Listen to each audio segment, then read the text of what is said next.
So, there are two ways that I could have proceeded with recording this game following yesterday's tragic events.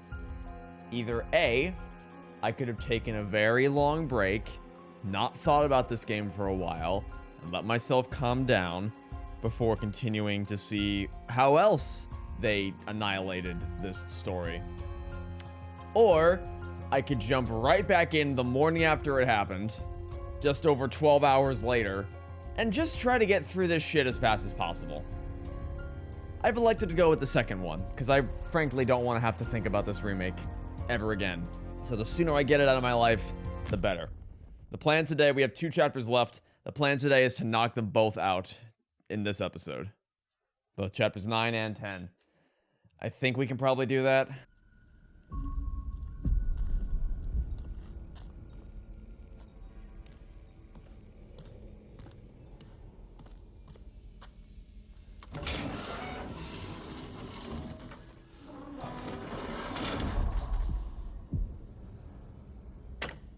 I'm also really not concerned. Oh, and I guess I should also answer the question of, am I going to be killing the characters or not? I think the better choice is, I mean, Ashley's still dead. Ashley is not surviving this game. I refuse to let her survive this game. Ashley is absolutely still dying.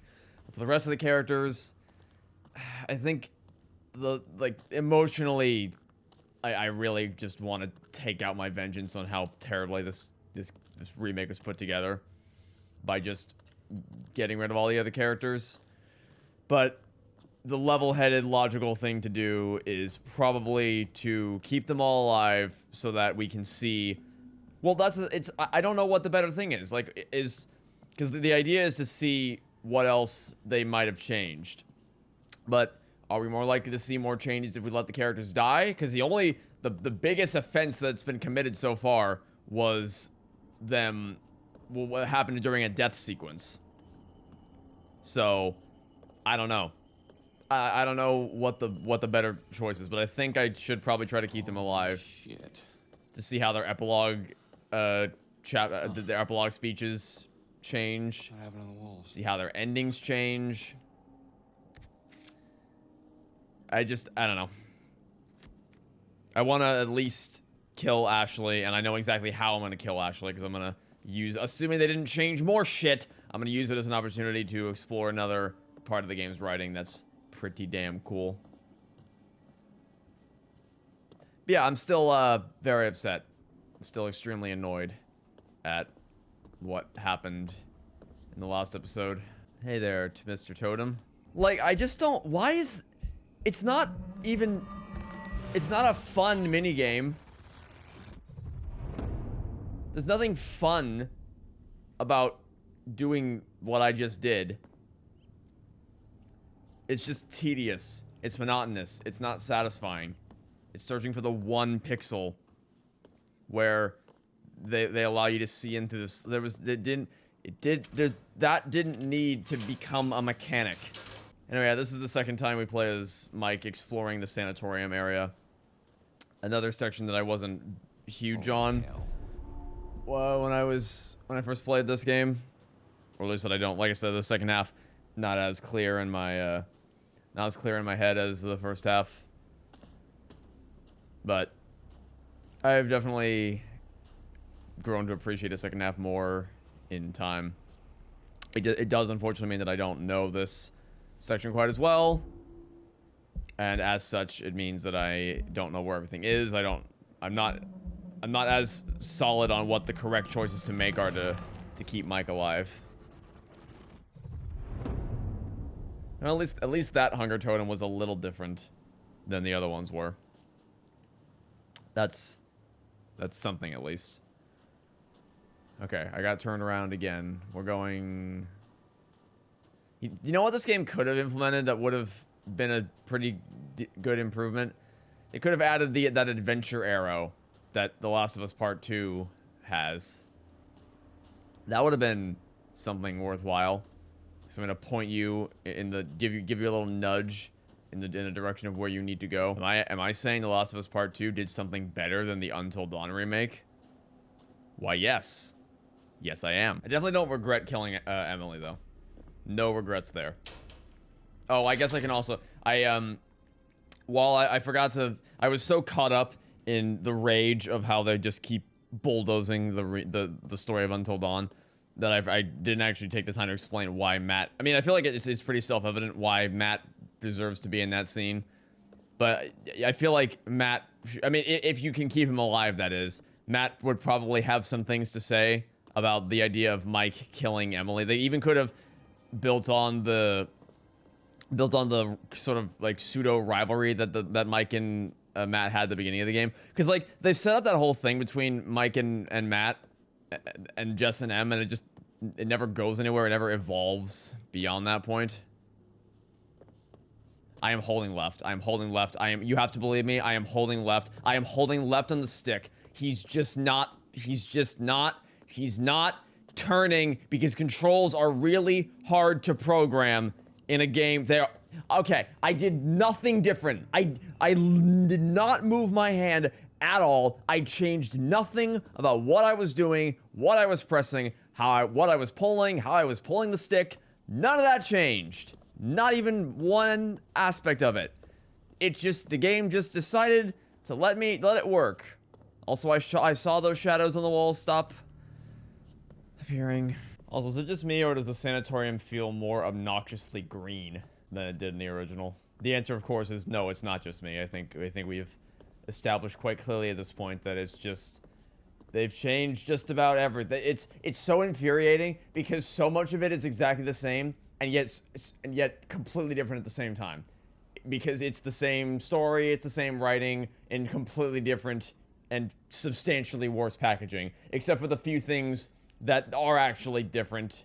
And I think the fact that they've changed so little just makes the parts that they have wrecked stand out all the more. It's really, really annoying. It's a gun. It's a gun. Good enough. Does gun things. Well, stuttered again. Good news is at least we're gonna get to meet up with old Doggy Boy again. Our wolf friend from earlier. And I think I think because Mike can't die here. Mike needs to survive this section in order to get to the final battle against the Wendigos with Sam in the lodge. As I mentioned earlier, Sam and Mike are the two who can't be killed until the final possible seconds. For justified reasons, with Mike. Yeah, thanks. Yeah. Guy? Happy to see me again, huh? Hey. Was hoping I'd run into you again. Alright. Good boy. Alright, pal. Come on with me. Alright. Here's the plan. I happen to see a map of this place, so we're not flying blind. There should be a way through the psychiatric wing that'll take us right outside the mine. Think you can handle that? Couldn't have said it better myself. Attaboy. With Mike and Sam being Hannah's crush and best friend, respectively. Stuttered again. It makes sense that Hannah doesn't come after them in her Wendigo form. Well, I mean, she does, like, Sam can, I think actually the only way Sam can die in this game is by the hands of the Wendigo, but she only does it when it's literally a life or death scenario, like, it's either you or me, so I think they can get away with that. And Mike, she never attacks. Never does she attack Mike. But so, because of that, it means that their sections don't really have a lot of stakes, so they have to create stakes through other means. So in Mike's first section, the stakes came from, will Jessica survive or not? And then now it comes from, will the wolf survive or not? So it's a good way to keep things tense, even when you have two characters who are not allowed to be killed. And I mean, it's good that there aren't, because like, if literally all the characters could die in like the first couple chapters, something weird happened with the lighting again, it's just second nature at this point, then the story has the potential to just nuke itself very early on if all the characters get wiped out and we just credits immediately. So it is a good thing that some characters are safe until the end. I think I mentioned earlier that the dog is the one who can save Mike here. When, of course, Mike can't actually be killed. But I think it's a case of Mike being the one to protect the dog. And I think you can use the machete to keep the dog alive. Huh. But again, not as familiar with the second half. So we'll explore together, and we'll see how this goes. I'm pretty sure we do encounter the Wendigo at some point down here, which is how the wolf can potentially die. Oh, son of a bitch.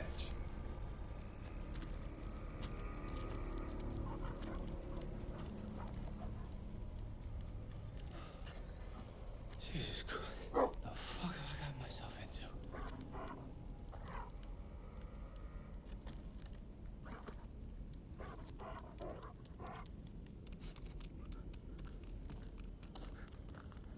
Fuck, man. This is truly disgusting. It's like every time I back out of something, or I back out of a cutscene, or just something along those lines, the camera has to like reset, and it's not exactly a smooth reset at all. In fact, it's quite jarring seeing the game try to struggle to keep up with itself. It's not even the entertaining kind of bad either. I mean, some of it was like the part in the fire tower. I can't walk 5 steps without something glitching. It's like the part in the fire tower with Emily where she like jumped that, and again this game is deteriorating. Like genuinely, the longer it goes on, the more the code just crumbles beneath the weight of its ambition. It's actually insane. It's like the dog's animation, I watched it snap back to a default state. The shadow on the wall freaked out when it, and then Mike's animation, and it all. You've heard me. You know how I feel about all this. Don't no.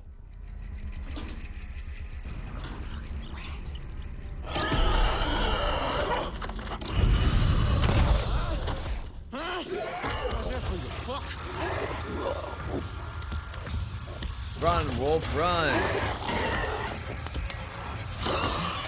Ignore how janky literally all the animations look. Straight ahead, I think. I actually genuinely don't remember how to keep Mike alive here. I legitimately do not recall the proper chain of events.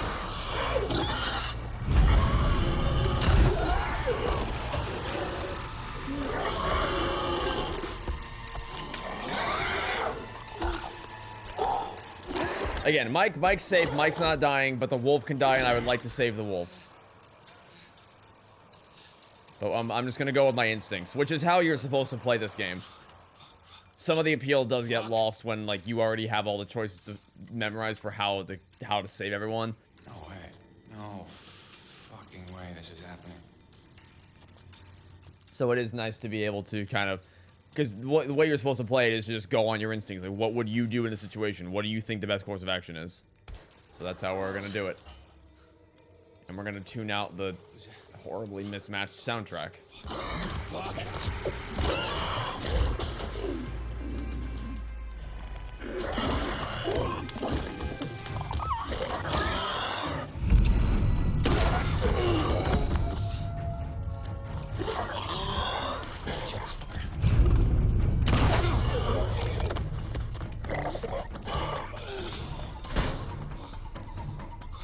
God damn it!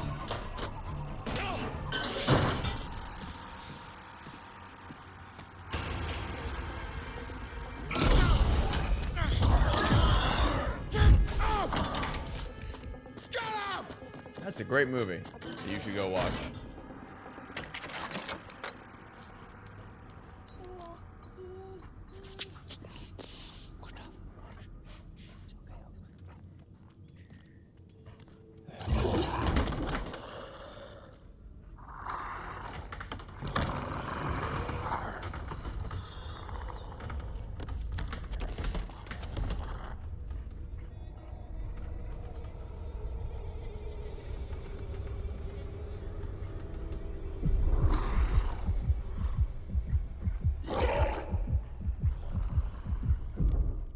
Can I also just say that the logo, or like the image on screen that appears to represent the don't move thing is so much less stylish than it was in the original. And I get that it wouldn't match if they kept the same one, because obviously the PS5, the DualSense controller doesn't have the same light bar that the DualShock 4 controller had.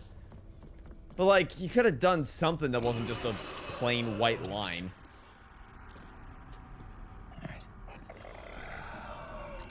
Come on, you son of a bitch. Where are you?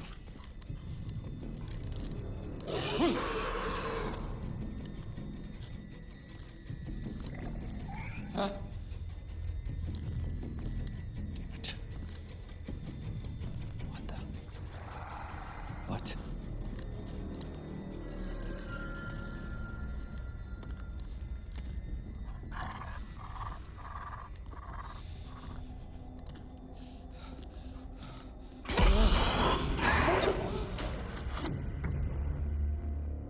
Don't think we need to shoot that one. Wait, what?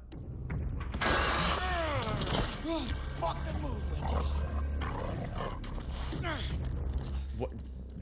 It looked like he shot anyway, but I didn't shoot.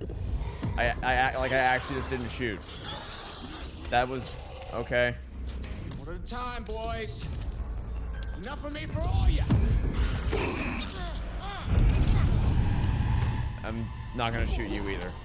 They're in the cages. So long as you aren't right up against the cages, they can't get you. There's no need to waste ammo.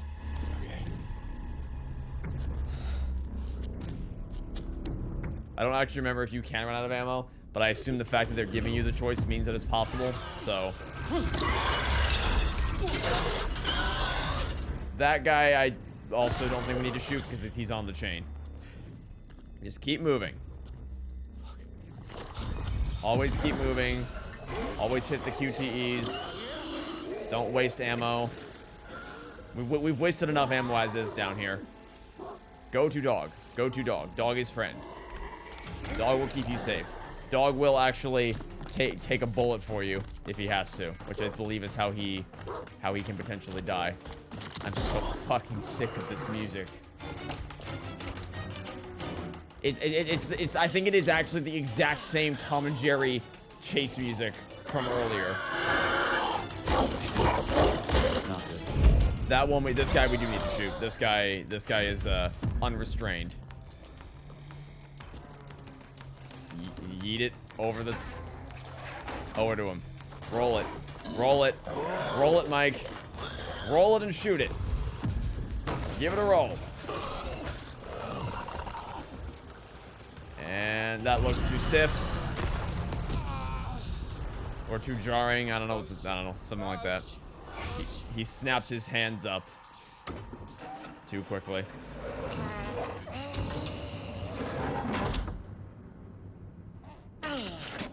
I guess you're technically not supposed to kill them because we read the whole thing about how if you kill them, it releases the spirits of the Wendigo into the mountain or whatever. But I don't care. And also, like, there was no way to shoot them both at once, so you kind of had to hit the barrel in that specific situation. Okay, let's keep moving. At this point, I'm kind of not as psyched about trying to find collectibles anymore.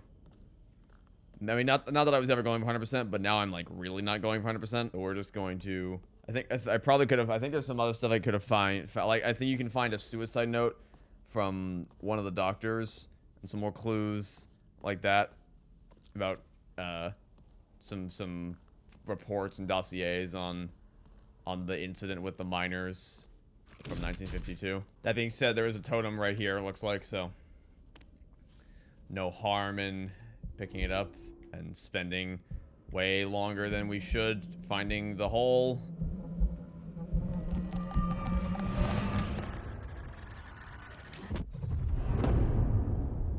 Also, where'd our wolf go? And also, another stutter. You wanna... Okay. I was gonna make a joke about playing a drinking game where you drink every time the game freezes or stutters, but you'd be dead in like 20 minutes. So, maybe don't do that. Where'd the wolf go? And also, why can't Mike... There's a couple rocks on the ground, and therefore Mike can't step over them. Brilliant. Mike, my hero. foiled by some rocks. So, what have we here? I got a trophy for something. Find all the new interactables across Blackwood Mountain. Okay. Mike picked up the odd figurine. Sure. I mean, I did think some of the things that we picked up, I didn't, like, there were some of them where I was like, was that in the original game? I don't remember that being in the original game. So I guess my suspicions were correct. They, in fact, were not in the original game. Well, don't just stand there. Yeah, that's why you don't just stand there, because you have close calls like that. You know, barricade it, please. Barricade the door. We saw this in a totem.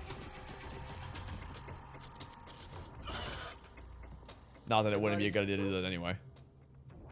Come on down. It's all right. Okie dokie, bud. I'll catch you on the flip side, huh? Unfortunately, the wolf does not come with Mike, because much like Matt and Jessica, his usefulness to the story has expired. And again, this is not a remake issue, this is an issue with the original game where once a character, like when you pass the last point where that character could realistically be killed, then they kind of just disappear from the rest of the story. Even if they're there, you can very easily forget that they're there. This applies to a lot of different characters. Which is kind of also why I want to keep some of them alive, to show you how worthless they are. After they, even if they're still alive.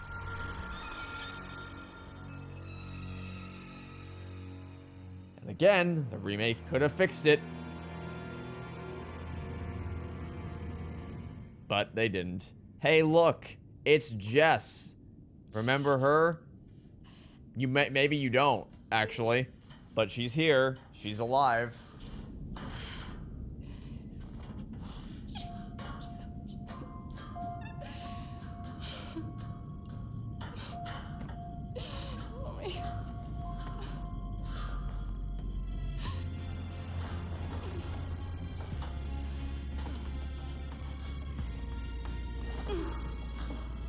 What this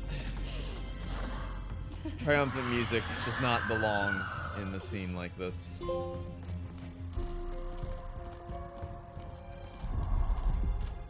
Okay, this is the part where we kill Ashley. This is Ashley, your time has come. Your contributions to this game's bullshit have long since expired. I no longer require you. I wanted you alive. I wanted you to be able to, I wanted to be able to praise your character and praise how complex you are, how you were morally gray, and how they weren't afraid to show you were morally gray, and you weren't just a squeaky clean love interest for Chris, and there was a lot more to you. But unfortunately, Ashley, they took all those things away from you. You don't have them anymore. Try as I might have to infuse some of it back into you. Didn't work. It did not work. You were just ruined by this game. And so, out of spite, I am now going to finish the job. While they may have assassinated your character in a metaphorical sense, I'm gonna do it in a literal sense. I'm gonna finish the job that these guys started. Shit. Mike must have locked it behind him. Crap. There's gotta be another way in. Wait. Hey, what about this? I mean, should we try it? Well, it's not like we got a whole lot of choices here. See, it's funny because this game is all about choices. And how apparently even if you fucking shoot her square in the face with a gun, she still will try to save your life. Because she's just that kind-hearted and perfect. Because who wants to play as morally gray character? The whole game starts with them pulling a terrible prank on a girl who has a crush on Mike. They're not, out of the gate, they've already crossed the line into, yeah, maybe these guys aren't like, you know, paragons of morality. You think this is the tunnel to the sanatorium? Of course it is. Where else would it go?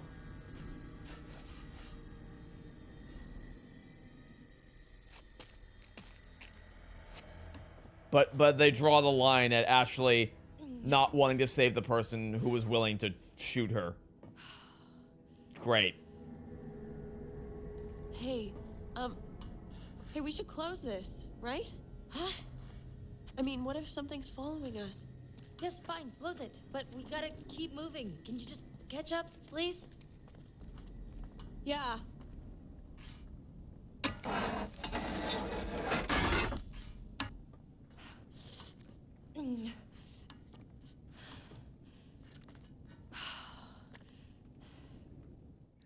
All right, Ashley, here we go. Here we go. It's time to meet your maker, Ashley. Your days are numbered, as are your minutes. And so you have maybe 3 minutes left before death comes knocking. I would quote the lyrics of the theme song, but they changed the theme song to something that makes no sense and has no relevance to the story, and it's just a worse song overall. Hello? Who's there? Anybody? Jessica! Is it you? So if you've been paying attention to the game, you know that that's obviously not Jessica. Both because A, we just saw her. She's in the mines. She's not where we are not, while we are going to catch up with Mike in the sanatorium and the mines, we're not there yet. We are nowhere near where Jess is supposed to be right now. So you know it's not her. But of course, Ashley doesn't have access to that information. What she does know, however, is that the Wendigo has the ability to perfectly mimic the voices of others, which is obviously what's happening here. However, there's a couple reasons why we're going to investigate the voice. One, because it's a totem there. Even though I'm not going 100%, it's an easy totem to get. May as well get it. Two, because I want her dead. I want her dead. She needs to go. And three, most importantly, because this is actually a part of Hannah's character that I really, really like. The Wendigo obviously Hannah knows, obviously, that Ashley is here. She knows that both she and Sam are here because she's using her voice to bait Ashley in. But she doesn't just jump out and kill her, even though she could. Why? Because she's testing her. If you ignore Jess's cry for help and just rejoin Sam, then she lets her go. She doesn't attack Ashley. She doesn't kill her. But if you investigate the voice, if you follow Jess's cry for help, Fucking crazy. that's when the Wendigo strikes. Jessica. Because of course Jessica was Hannah's first target, the one who initiated the prank, the one who's dating Mike, the one who was about to have sex with Mike, the one who Hannah really, really doesn't like. So Hannah will only do something, she will only kill Ashley if she fails the test. What is... If she goes to try to help Jessica, then as far as Hannah's concerned, that's a test that has been failed. No. Okay, I think, is the totem this way? Because that way's death. That's where Hannah's waiting to eat me. So I think the totem is right here. And does this show us the death we're about to... You know what's really dumb? They still have the mouth on the other side for some of these that you looked into in the original version to get a vision of your death. Oh, never mind. It's a fortune totem, not a death totem. It'd be really funny if it foreshadowed the death that we're literally seconds away from receiving, though. Yeah, they still have the mouth on the side of the totem, but they just don't use it. Anyway, you actually don't have to die here. You can just fuck off and keep going. You can investigate the voice and get that totem without dying. But we don't like how Ashley's going on right now, so we are going to get her killed.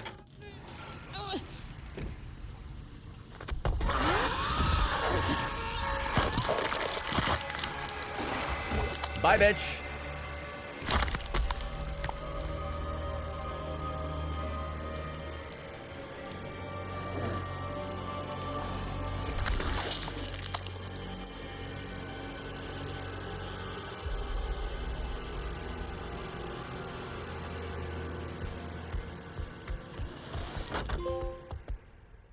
You let the wrong one in. Nah, I think I did exactly the right thing that I wanted to do there. So at least we sacrificed Ashley, and I actually got to praise a bit of storytelling, which is what I was trying to do last time with Chris, but that didn't go according to plan. That didn't work. That didn't work. Nope.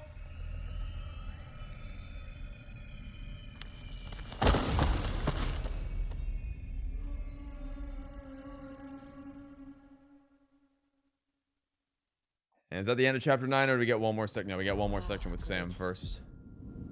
Piece of cake. See, like, that reaction only makes sense for someone who's adventurous, who climbs rock walls, like, for fun, in her spare time. That's an adventurous character trait. That's not a brave character. I mean, you can say that it is, like, brave to put yourself at risk by doing these kinds of things, but that's not, like, it's primarily... Like, you're brave if you charge straight into a lion's den to rescue a loved one, knowing that you could very easily die. But while this is a dangerous activity, I think it's more becoming of someone who's adventurous than someone who's brave. Even though you could say they go hand in hand, I think there is a distinction in connotation when you choose one word over the other. I beat you. I fucking beat you.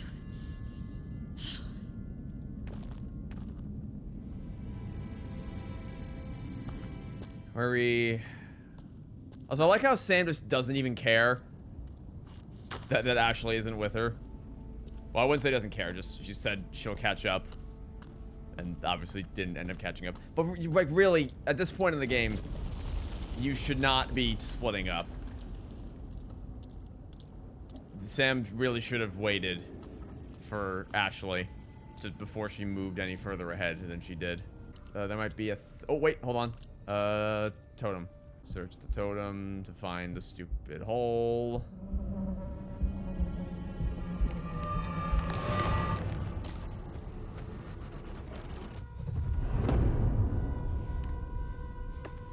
And is that the final hunger totem? I haven't been counting. Is that the last one that we could have gotten?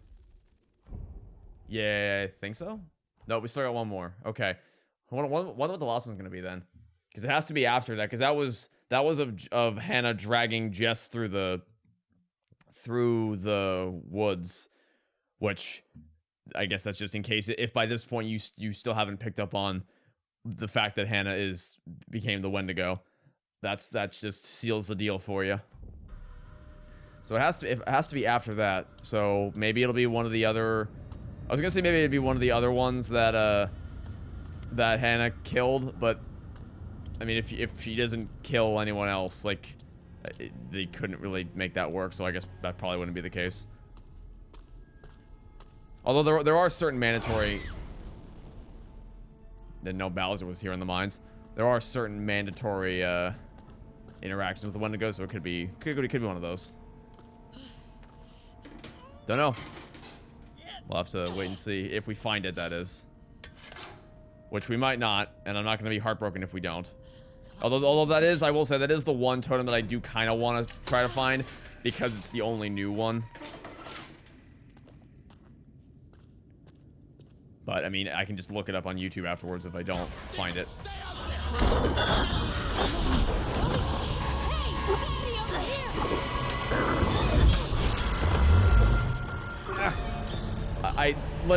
Holy shit. I swear to you, I was mashing R2. So one, the cursor was beyond the boundaries of my reticle for most of that. And two, I literally, like, I was mashing R2 and it just was not doing what I wanted. Yeah. What the hell are you doing here anyway? I was gonna warn you about the Wendigos. I think I got it. Let's find a way down to where this fucker lives.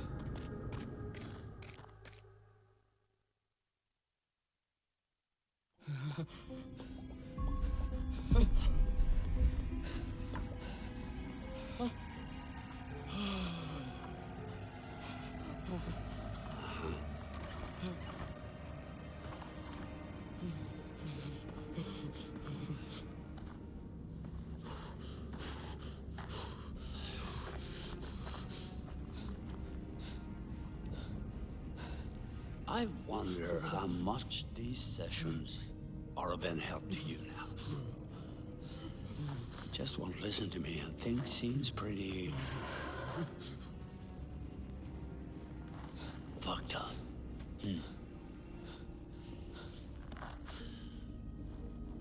So I'm gonna leave you now, Josh. It's time you learn. There's more to be afraid of that can be dreamt up by the unhinged imagination of a self-indulgent, spoiled little brat. You had so many people who cared about you, who were willing to help. But at every turn, you choose to push them away. And now you're all alone. So by the sounds of things, you won't be alone for long. No, you won't be alone for long. Deep breaths, Josh. Deep breath.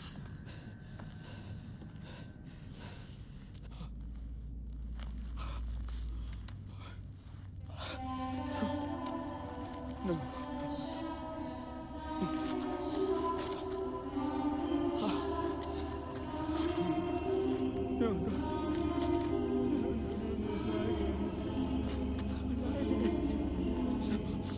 Get away! Get away! Ah! Get away from me! No! You're dead! You're dead! Shut up! No! You're dead! Josh! Oh, this is such a good scene. Why must the cameraman be having an epileptic seizure? You can't tell me what to do. You can't tell me what to do anymore. Why have you changed it? Why are there so many Okay. extreme zoom close-ups? I trust you. I trust you. Okay, so before we get jump scared by Hannah and Beth again, I want to take a time to say I really like the original version of this scene without all the stupid camera zooms and all that stuff. Because we know that the therapy sessions with Dr. Hill were just Josh's subconscious.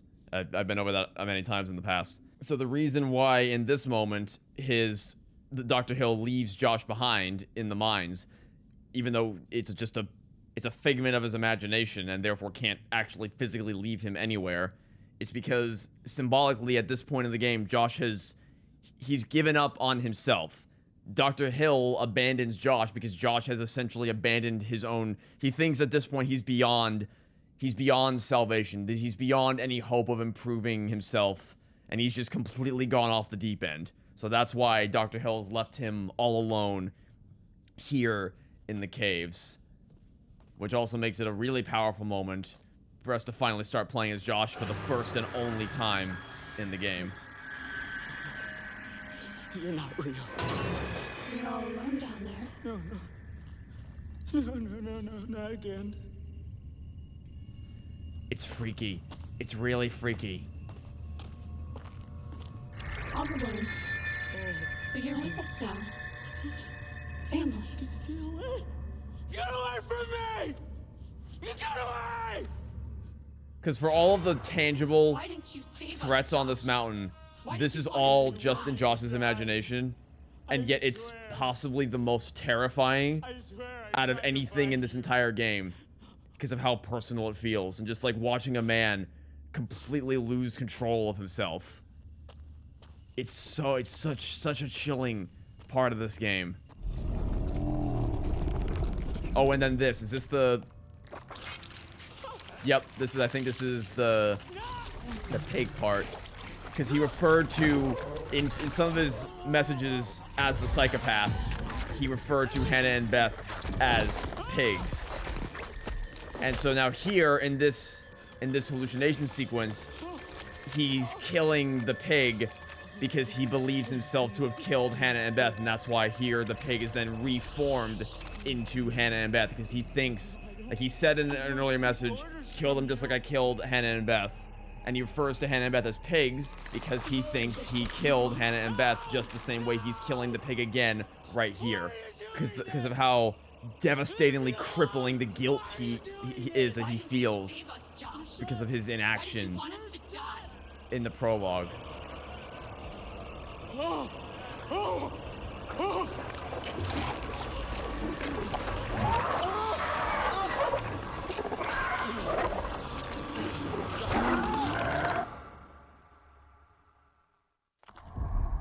Such a good scene. Thing used to be a person. Yeah. Maybe a minor. Maybe someone who worked in the sanatorium. There was so much weird shit happening up there that wouldn't even begin to surprise me. What kind of weird shit? Someone was capturing the Wendigos. Had them all tied up in these restraints. I saw some real fucked up shit. Wow. I must have just let them all out when I blew the place up. Huh. Smooth move. I think we're close to the lair. How can you tell? I don't know, I just feel really terrible all of a sudden. Did I? I really don't want to go in there. There's no other way through. But I think there might be collectibles over here. Mike, is that what I think it is? Shit. Looks like a grave.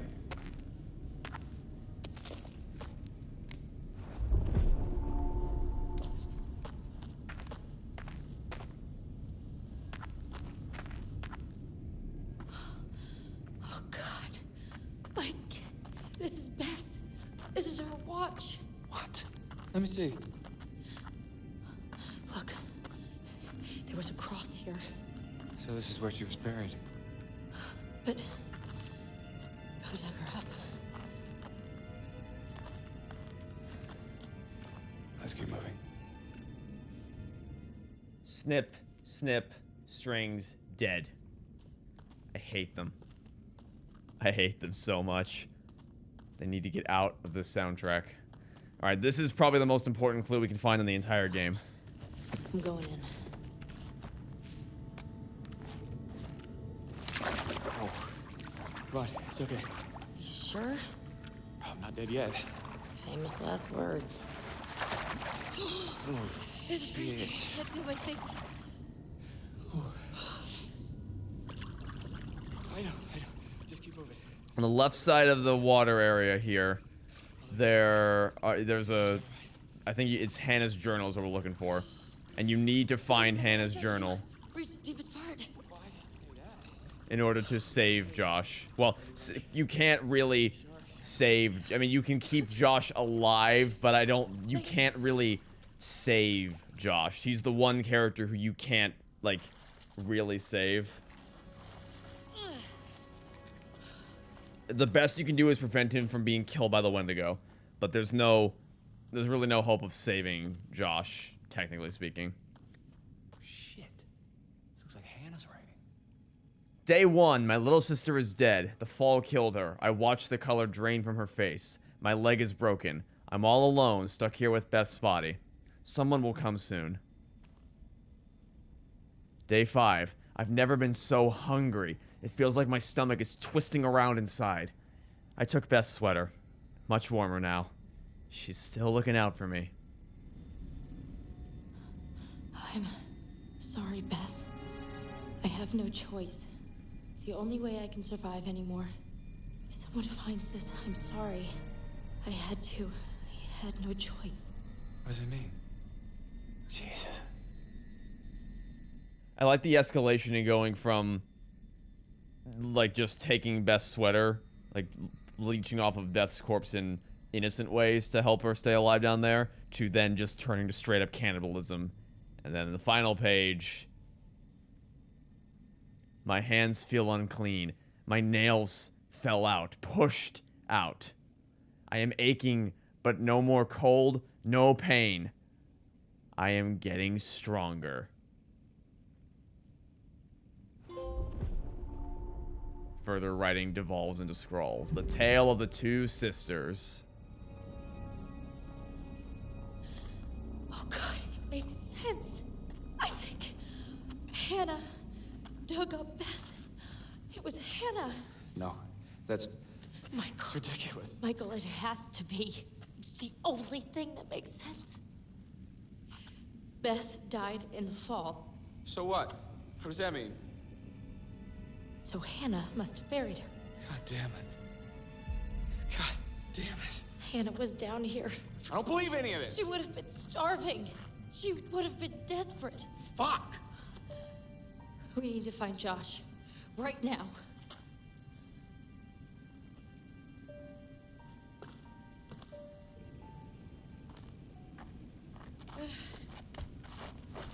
Of course, with this game, for all I know, you need to do a million other things to actually keep Josh alive. Or that even that won't even save him and he just dies no matter what. I no longer trust this game. My trust evaporate. I'm honestly only still going. Like, if I had just been playing this by myself, yesterday would have been enough for me to just give up and not finish it. I'm not even kidding. I am completely gone from this game. I am disconnected. I no longer, I don't want to say I no longer care, but it's like, there's no good faith, there's no goodwill, it's all, God, don't jinx it. it's basically just seeing how low we can go at this point. How much more can they screw up, rather than let's see if they made any good changes, which we know for sure at this point that it is so much more cumbersome than it should be to walk around characters and obstacles.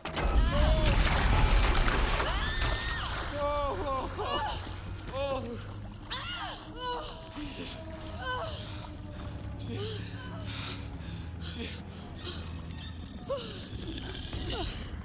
Okay, I'm glad that shot was kept intact. That was such a freaky shot in the original. Just slowly panning to the Wendigo.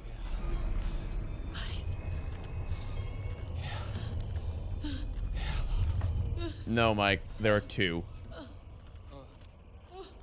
It's the mystery man, it's Chris, and it's Ashley's head. Wait, hold on.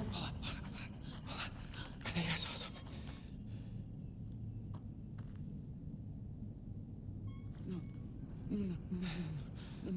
No, I don't take orders from you. I don't take orders from you. You can't. Hey, Josh? You can't tell me what to do. You can't Josh? tell me what to do Buddy? anymore.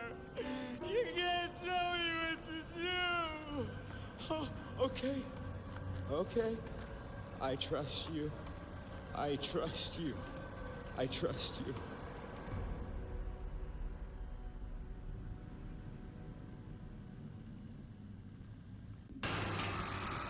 Oh! Oh! Oh! What's the matter with me? He's tripping or something. Josh! Mike, Josh! Hey, man. don't hit me, please. You were deep in it, man. Full mental jacket. We didn't think we'd get you back. Josh, Hannah was down here for weeks, a month. She dug Beth up. Sam. Mike, Hey, let's just get the fuck out of here. okay. Josh, do you have the key for the cable car? Yeah. Oh, good. See that over there? That means there's a direct way out. Come on. There's no way Josh is gonna make it up there. Okay, if you help me up, I can go back to tell the others we're okay. Yeah. Yeah, good. You bring Josh back the way we came, and we'll all meet at the lodge. Be careful. Yeah, you too. All right, let's go, you fucked up son of a bitch. That... Part of me wants to just not say anything when that shit happens. Like, what was that? What was that? It's freaking superhuman speeds at which the light strobes across the cave. Sorry about before, man. I thought you killed Jess. I was wrong. Part of me just wants to not call those things out when they happen and just, like, play a game to see how many of those things you can spot on your own. No. Oh! Oh! Oh!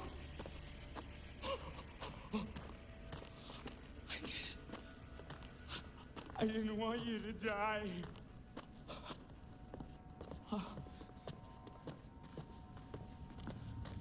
They really are kind of... He did it again!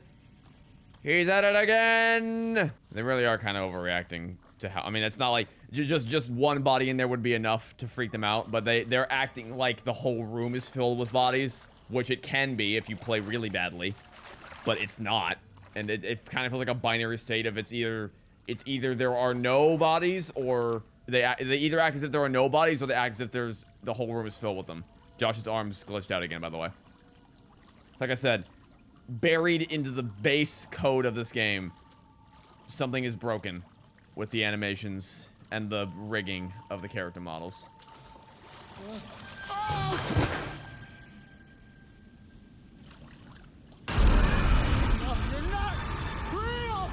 Actually, Josh, this one is pretty real.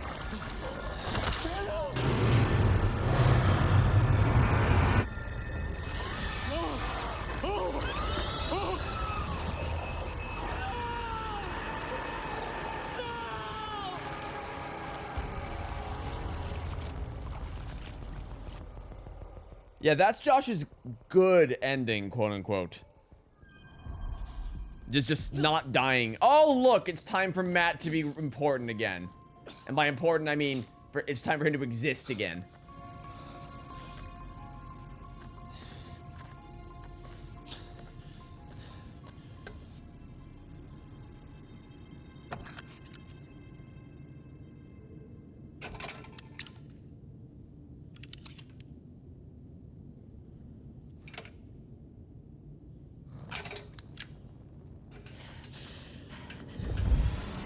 Oops. I'll be honest, I got distracted. I got a message on my phone and I just looked away from the screen for a second. Matt, please. Matt. Nice to see you too. Oh my god. Oh my god. Are you okay? Define okay. It really does just... Chess. It just comes across as then literally forgetting that these characters existed. And they're like, oh shit, cram in a scene right at the very end with the two characters we fucking forgot about. Jess, I need to tell you something. And I don't want to freak you out. But there's some kind of thing on the mountain. It's not human. It's like a monster. It came after me. Jess. It fucking pulled me down here into this fucking nightmare. Jesus Christ. I'm sorry. Don't freak out, please. No. God. Can you move? Yeah. Come on, Jess. I think really the main thing that's preventing me from killing these two is the fact that they've already been through so much shit. And by that I mean they've already been treated so poorly by the game that Some sort of cave in here. I just don't want them to, like, they don't... What? They at the very least deserve to survive until dawn. Through that roof. You fell this far? Jesus. Makes two of us. I fell off a goddamn fire tower down here. You're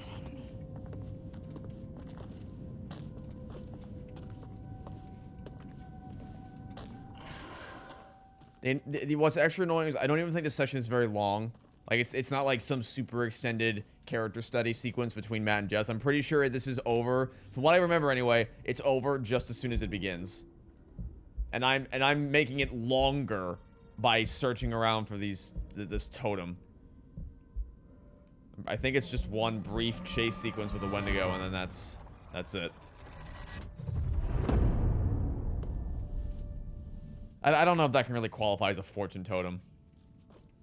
It's a very loose definition of what that means, and you'll see why when we get there. I'm just so tired. I'm tired of dealing with this game. Especially playing a sequence that, like, is emblematic of the the original's biggest blind spot, and how much else could have been done to improve it. And they just didn't. They weren't concerned with it. They changed other shit that didn't need to be changed and left all the worst parts of the game intact. Unchanged, unaffected.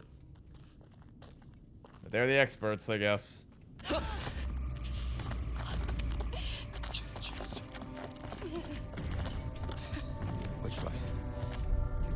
I think if you run, they die, so hide. Come on, Jess. Or at least maybe Matt lives if you run, but Jess definitely doesn't, because she can't.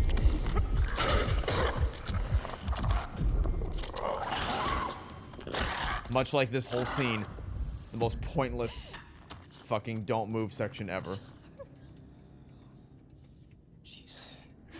Yeah, like Jess never would have made it if we ran ahead. So while Matt may survive a little longer if you run, there's no way Jess does. Let's go. We gotta do this. Get out of here. Come on. Come on. Come on, come on. His mouth wasn't moving. Jess! Why? Okay. Jess. Don't leave her behind, Matt. You need to not. You shouldn't be leading the charge here. Fucking yeah, oh. That's just not a choice Matt would make. I'm sorry. I mean, I get that you control the character, so you have...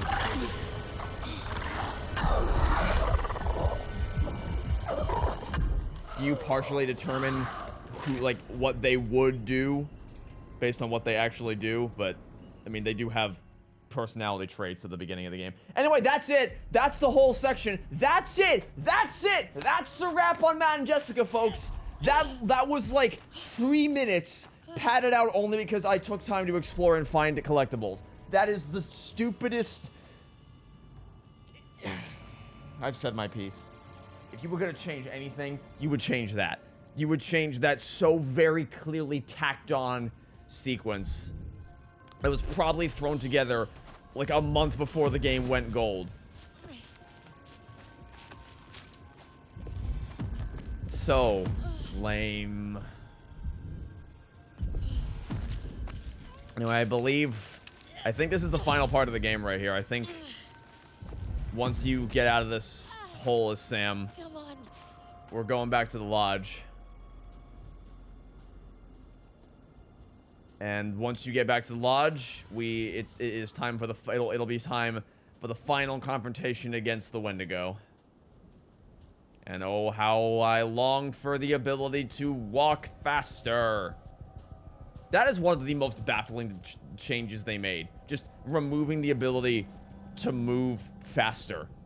And then also, on top of that, arbitrarily decide, like right there, for example, I manifested it. I manifested it by talking about it. They just randomly... Okay. I said arbitrarily, and she started running. I said randomly, and she started running. I'm officially freaked out now. Just with no rhyme or reason whatsoever, they decide on their own accord when a character is and isn't allowed to run. Just a little bit further. We're almost at the end. I don't even really have any rage left in me. I poured out all my rage in the last episode.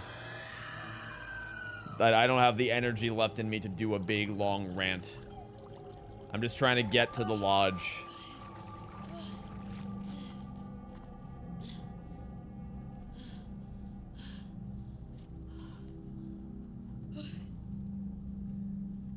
Just trying to get to the lodge. New totem? Is this our final hunger totem, perhaps?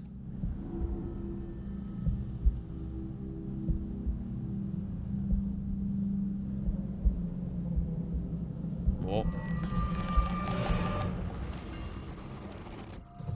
Ah, right. That makes sense. That makes sense. Final hunger totem would be to make absolutely certain the player knows what they're trying to show you there. They would show the scene where Josh explicitly says Hannah so that they know. Okay, that makes sense. Those weren't as interesting as I was hoping they were going to be, honestly. It's just... Some of them were just showing us things we already... The only vaguely interesting one was the one where we saw her crawling up towards Hannah's... or towards Beth's grave. The rest of them were just, like, crawling around the mines. Or showing scenes that we saw earlier in the game from Hannah's perspective. Those were a cool idea on paper, but they did not really do much of anything interesting with them. Which is a shame, because that was, like, one of the only points of genuine praise I was willing to give to this remake.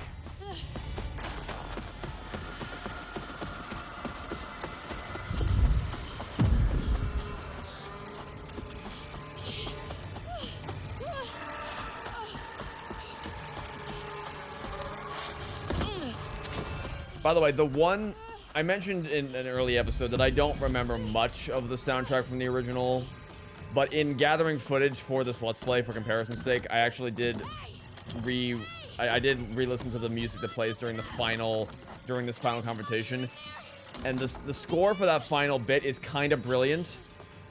Well, maybe not, maybe exaggeration. It's kind of great. It's really, really great horror score, which again, in my experience, I don't typically find horror soundtracks to be that memorable.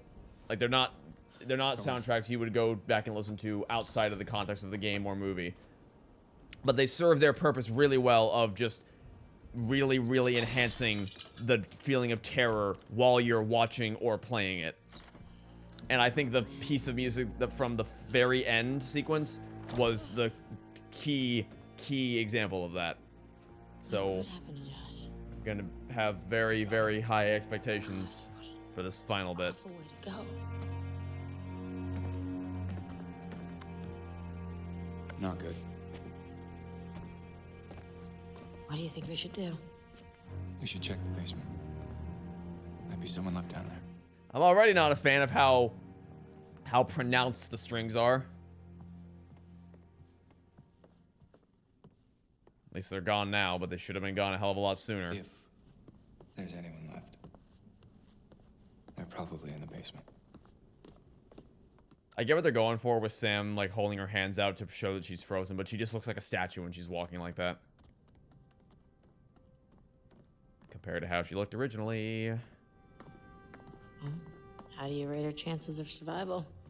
I'm trying not to think about it. Yeah.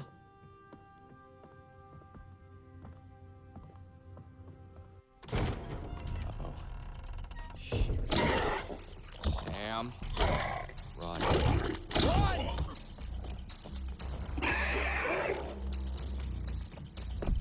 Lock the door.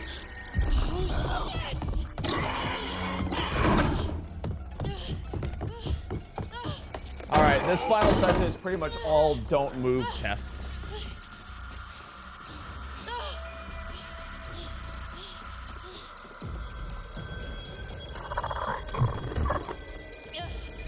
The score would have already kicked in by now.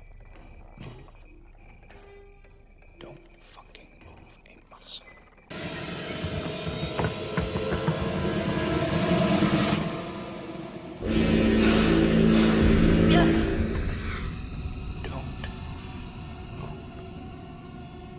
Don't fucking move a muscle.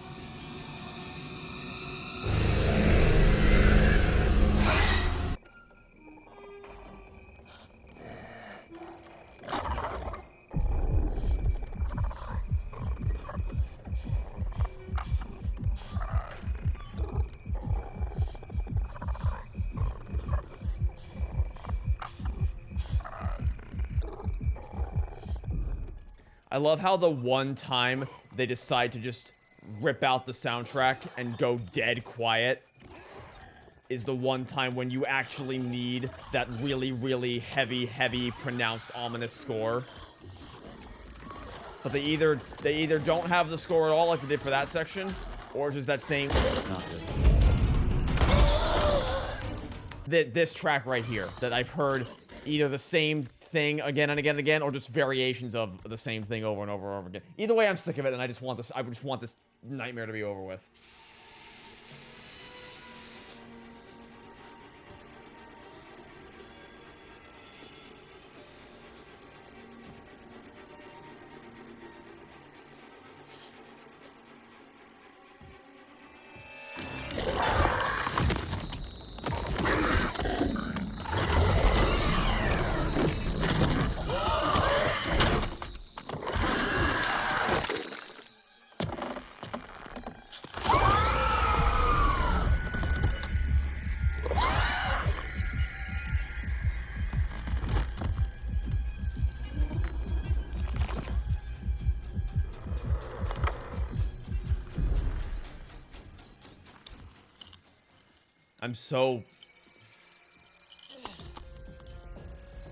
This might be the most offensive. Did the light just move up? What even happened? Whatever. This might legitimately be the most offensive use or lack thereof of music in the game.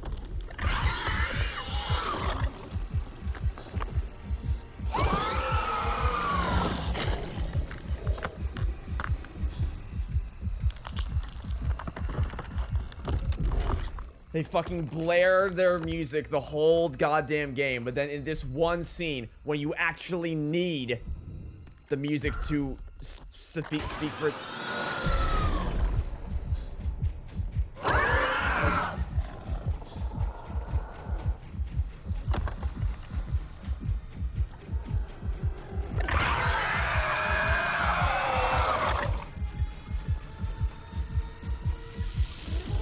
Oh my god, Jesus. The one time you actually need music to speak for itself and not just fade into the background.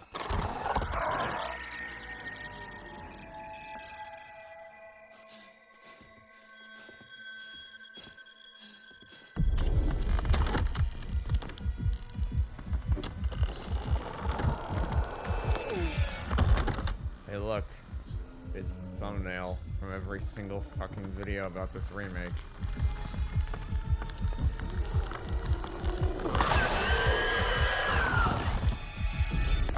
Oh, I love the final battle of this game. It's so tense.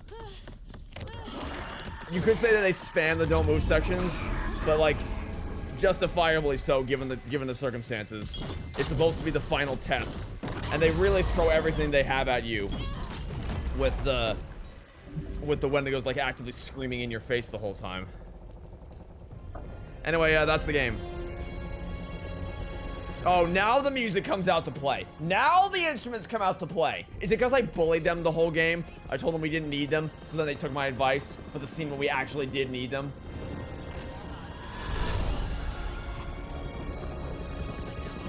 Also, I can't even hear the dialogue because the mixing is so shit because the music just can't get out of its own way.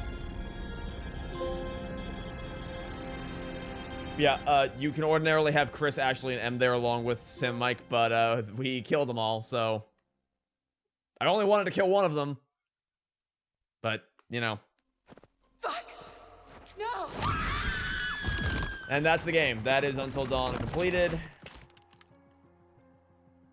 And then this is where they show you all the characters that you got killed along the way. I mean, they always show you Hannah and Beth because those are unavoidable, and then the rest is just any other characters. Well, why did they show Ashley before Emily? Emily died before Ashley. I thought they showed these to you in order of who died. Also, I like how you can tell this game is so fucking bad and lacking in polish that it shows the subtitles from those scenes because it's clearly they're just pulling those clips from earlier in the game and just replaying them here. But they forgot to hide the sub. Even though you can't actually hear them say anything, it still shows the subtitles. Carried and taken and... What did you see? I don't know. I don't know. He's out of his fucking mind. Something music is too bombastic. Okay. It's supposed to be a melancholic finale. It's the end of the game. It's over. We've won. We survived. It's bittersweet. The cabin blew up at the end, but we kept people alive. Some of them we didn't. We kept people alive. It's not supposed to be bam, bam, bam, bam, bam, bam. It's not the mood or the tone we're going for here. It's not the play. That's not the play. You need someone to talk to. I'm fine. Sometimes, after a traumatic experience. I said I can't even hear the detective because the music is so overbearing. shot. What? She was what? Is she okay? We recovered her body with a gunshot wound to the head. No. No, it doesn't make any sense. It was somebody else, it had to be. Imagine if Matt was actually there for the scene when Emily was being shot. This I like. I really love this. He did. Came for you? Where is he? Did he make it? I like that they show Jess fondly remembering Mike and the fact that he came to rescue her and that she's expressing concern about whether he made it out of it alive or not. Kind of supports what I was saying earlier about the whole idea of her love being genuine for him, even though a lot of her personality isn't. Confused. That much is real. The circumstances were not normal. You had a fight. You were angry. No. Yes, but no. Okay? Okay, it wasn't like that. What was it like, Michael? She was infected. Okay? And we thought she'd turn into one. So, what was I supposed to do? You know, I had to stop her. I had to keep her from changing. You need to listen to me. I don't care if you believe me or not. I'm running out of ways to say this music doesn't match. It's like they just ripped out the soundtrack from a completely different game and shoved it into Until Dawn. Like, I don't know if they just couldn't get the rights to the original composer's score or some legal mumbo-jumbo nonsense that prevented them from using the original soundtrack. Because otherwise, I just genuinely don't get it. I don't understand. It's either that, or it's that they're just like, you know, horrors for losers. We need a more exciting action soundtrack. Hey, at least there weren't as many pop songs as I thought there were going to be. There could have been more. They could have shoved more pop songs down my throat. I just need to stop talking. Right on cue, in comes the lyricals.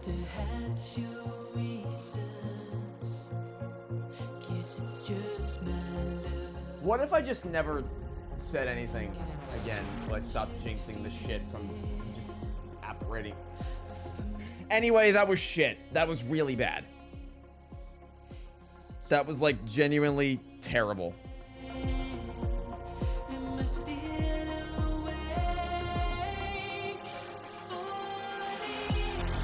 I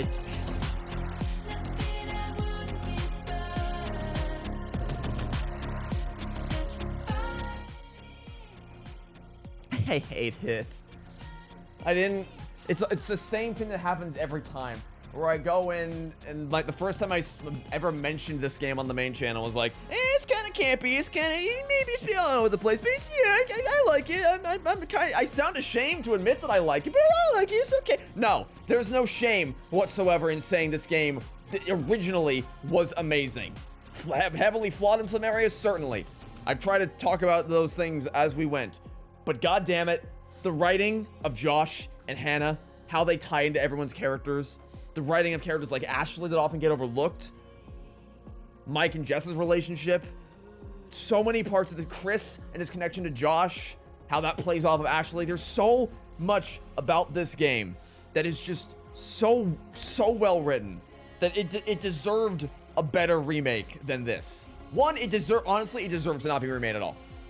There's nothing about the original that screams, oh god, this is so outdated. I beg of you, please release an updated version of this.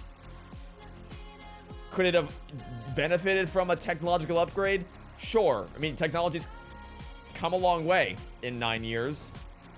So, they definitely could have done something to enhance the visuals without compromising the artistic direction of the original game, but that's not what they did. That is simply not what happened. Every single new piece of music was horrible. Every single one. They all sucked. There wasn't a single one that was good. Not a one. Like even if they didn't like obviously all the pop songs they added, none of them fit the tone. Obviously all the like Tom and Jerry chase action music they added didn't fit the tone. But even if none of that was in the game, even if they didn't put any of that shit in here, the fact that they removed Oh Death alone would be enough to knock this game's soundtrack like 1,000,000 points. That is the theme song for the game. You can't just take it out and replace it with some new shit that where the lyrics don't come anywhere close to matching the same level of thematic significance that the original song had.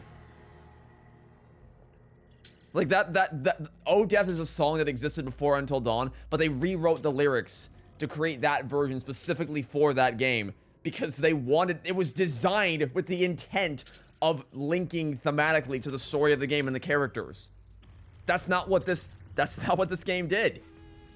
So the music failed. Technically speaking, it's a disaster.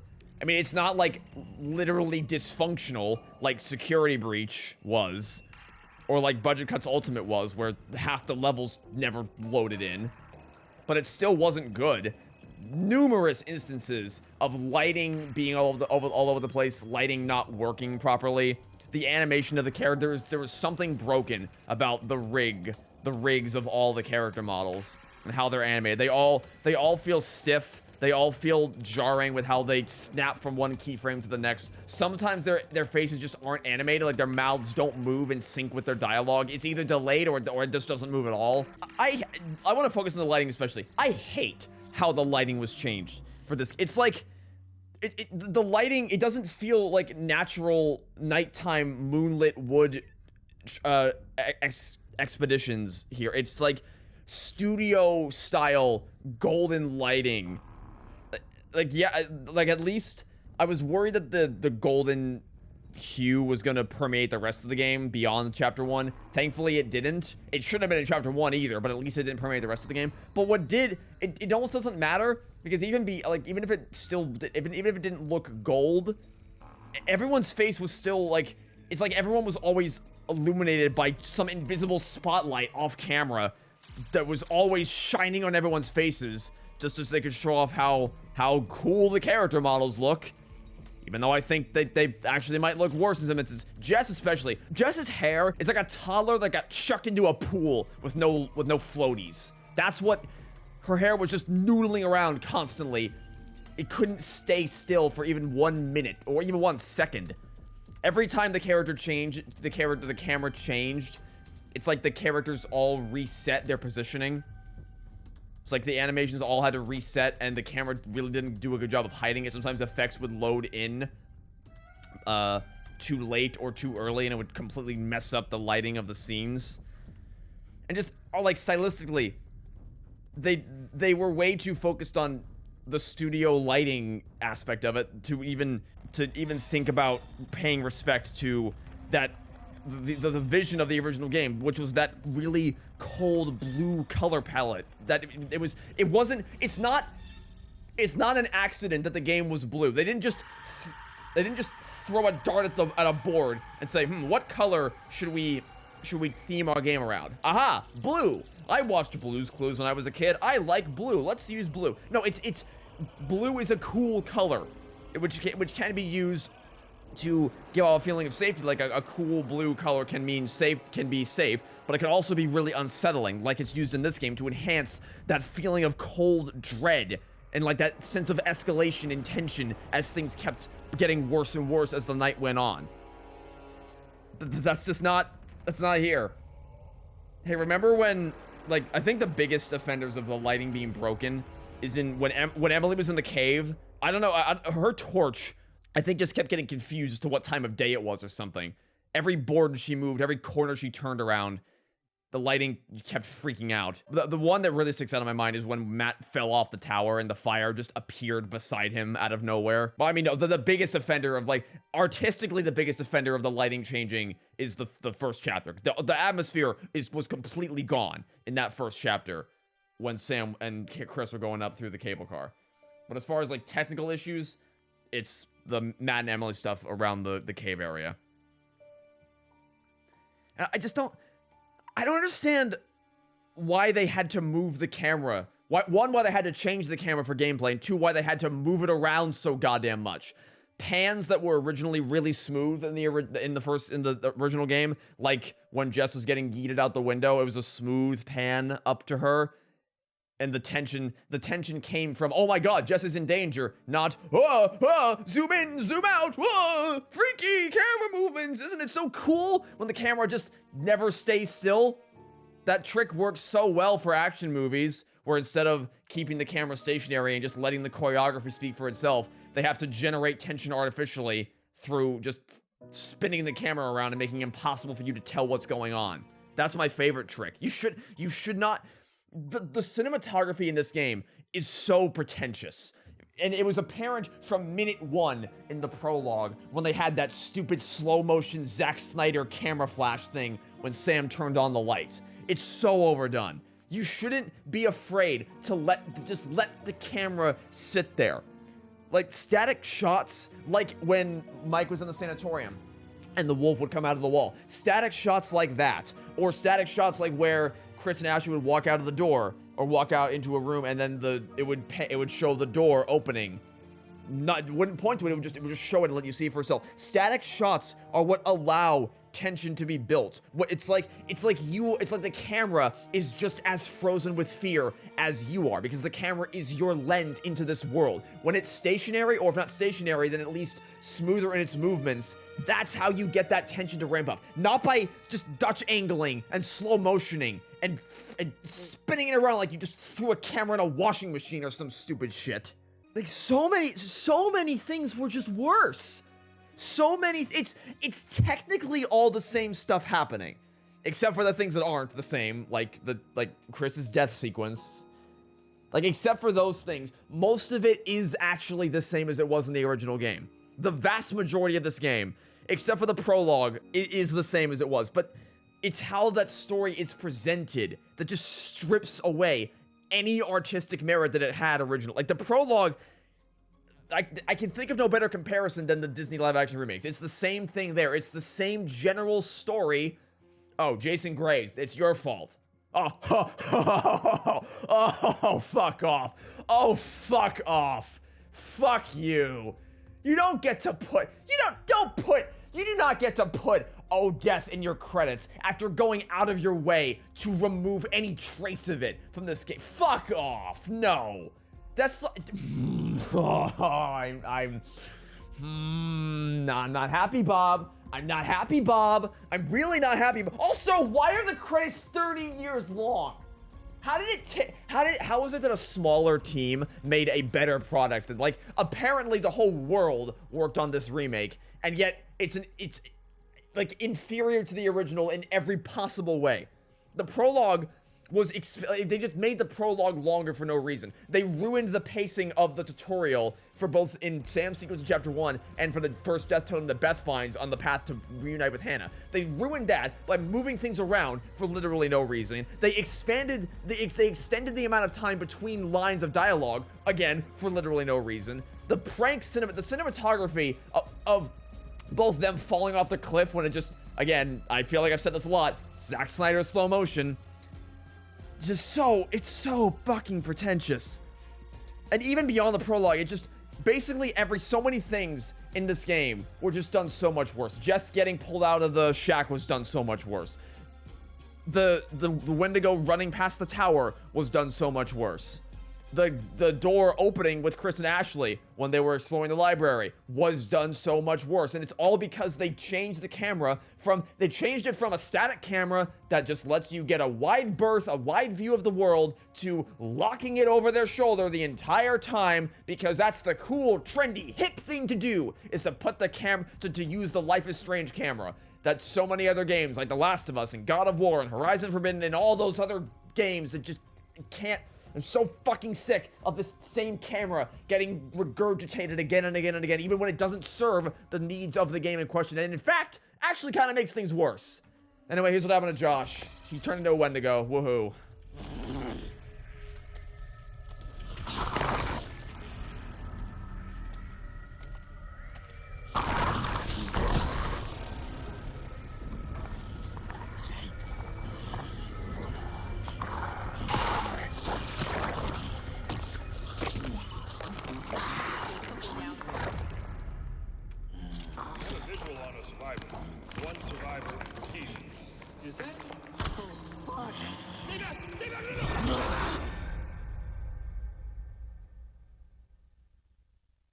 Well, at least they didn't.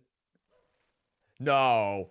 No, no, no, no, no, no, no, no, no, no, no, no, no, no, no, no!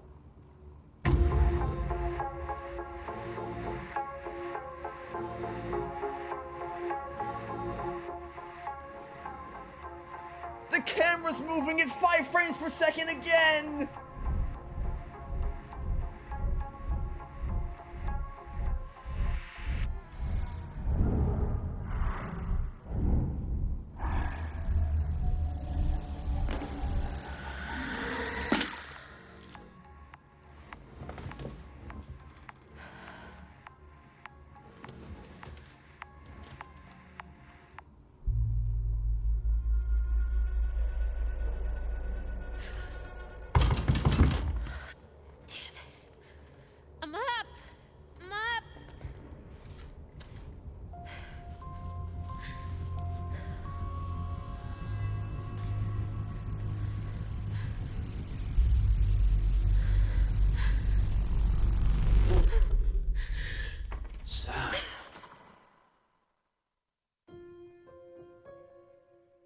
You...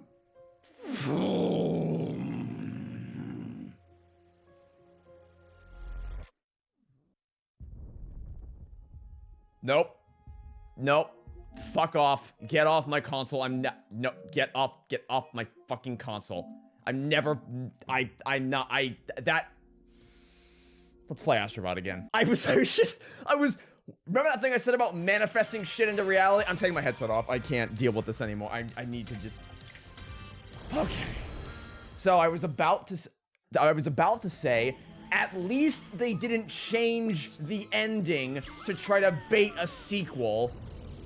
At least they didn't do that, because good God, if this is the version of events that they wanted to try to force a sequel out of, then just shoot me now.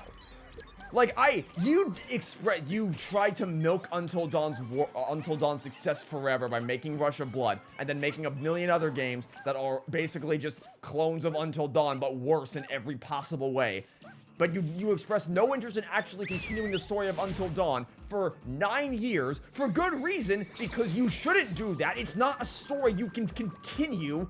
But then, magically, for no reason at all, when the remake comes out, you're like, oh, hey, I guess, you know, we apparently can't make any game that isn't Until Dawn. We apparently just suck at making other games. I don't think there are other Until Dawn-esque games. I don't think they were. I don't think they've been received particularly well. I still haven't played any of them, but I think there's a reason why. It's because I feel like if they had garnered anywhere near the same level of public perception or positive reception that Until Dawn did, I feel like I probably would have played it by now.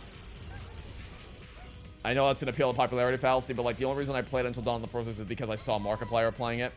So like a lot of YouTubers were playing the game. GT Live, I have fond memories of watching their live stream of playing through the game for the first time. Jacksepticeye is another one that I remember really liking his playthrough of. It was a big game on YouTube. A lot of people were playing it, and I just did not see that same hype for any of their other games. So it's like they apparently just gave up, and they were like, "Oh, I guess we're a one-trick pony. We can literally only make one game. So let's just do it again. Let's just make the same game again." And then at the end, because we'll be like, hey, you guys like Until Dawn, right? What if we made Until Dawn 2 Electric Boogaloo? Because let's not mince words here. That is absolutely what they're setting up there. They are setting up a fucking sequel to Until Dawn. That is like, someone mentioned to me before I played this game, like, hey, I hope they don't make a post-credit scene that tries to bait a sequel. And I said so confidently that the one thing that they would never do, surely, is surely in a game where literally everyone can fucking die. All of them. Literally all of them. There is a version of that ending where none of the characters survive. Not even Sam. So surely, in a game like that, where everyone can die, and also there's no consistency like every player's game is different. Some people will save everyone, some people will save no one, some people like me will save a mixture of characters, not a binary option of all or neither. Surely you wouldn't even try to bother making a game like that, because you would have a telltale situation where your choices don't end up actually mattering in order to try to reset to some kind of status quo, so you don't end up having to make like 30 million different games, which is why it's usually not a good idea to try to make sequels to those types of games. I thought that was like the one. I don't know how I survived that. That was like the one thing that was guaranteed for certain that they wouldn't try to pull, was some stupid sequel bait. But there goes that good faith. Holy. I really thought that I didn't have any more rage left in me after that fucking bullshit. After last episode, I thought we were done. I really thought we were done with things pissing me off. But no, we're not. They got more up there, got more tricks up their sleeve. Just like genuinely fuck off. Until Dawn doesn't need a sequel. It didn't need a remake. It doesn't need a film adaptation. It needs to stay. It is a perfectly self-contained story. You don't need to do anything else with it. Rush of Blood wasn't necessary either, but it was a cool little spin. It didn't really add anything of substance to the game or to the wider universe. It's cool for Until Dawn fans, but it's not necessary, or it's not like we'd be fine if we didn't have it, but I guess it's cool that we have it. You didn't need anything else. I thought they understood that. The only other thing that they could have done is like a prequel exploring the time in the sanatorium. and I think they actually might have made, I forget what it's called, but I think they might have actually made a prequel exploring what it was like at that sanatorium. So I haven't played it. Maybe I should play that just to check it out. But like, that's it. Beyond that, the one thing you definitely should not make is a fucking sequel. But it's either that or DLC for the remake, and either way, fuck off. I hate the idea that this is gonna be like, they want you to forget about the original and have this be supplanted in your head. That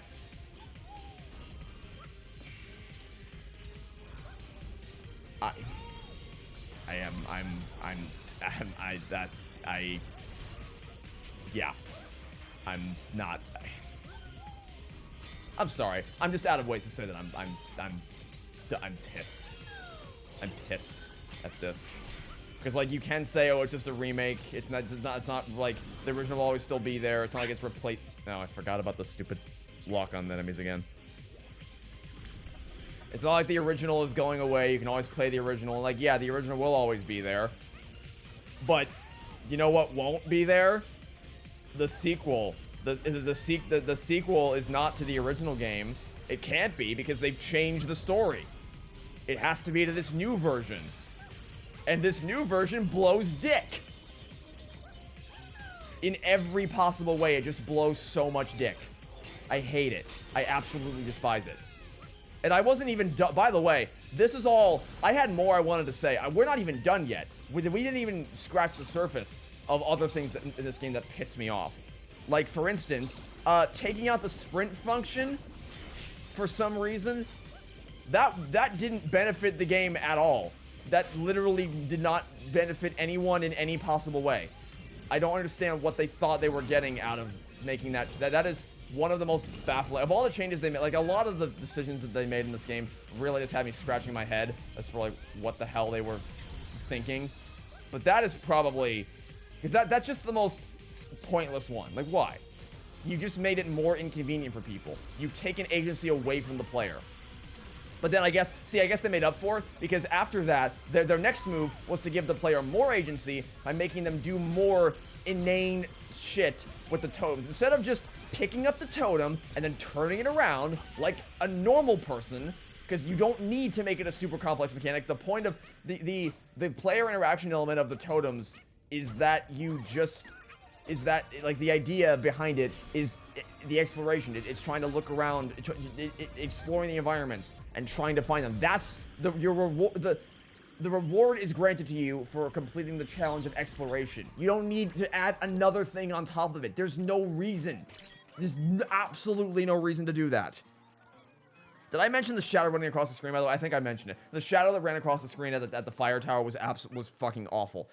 But more on the totems. I guess if you want me to praise something, I like that the totems were moved. Like, not all the collectibles were in the same place. That gives something for returning, for people who've already played the original game. That gives them something, that adds value to them, because they can't just go off their memory of where everything was for the first time around. It's like giving them that same feeling of completing the scavenger hunt that they did the first time around. That's pretty cool. Except you moved the fucking tutorial totems and you made a more complicated tutorial, when the whole point of a tutorial is it's supposed to be simple to introduce you to the mechanics. They're supposed to be obvious. They are supposed to be placed in obvious locations so you understand what they look like, what to do with them when you find them, and how they work.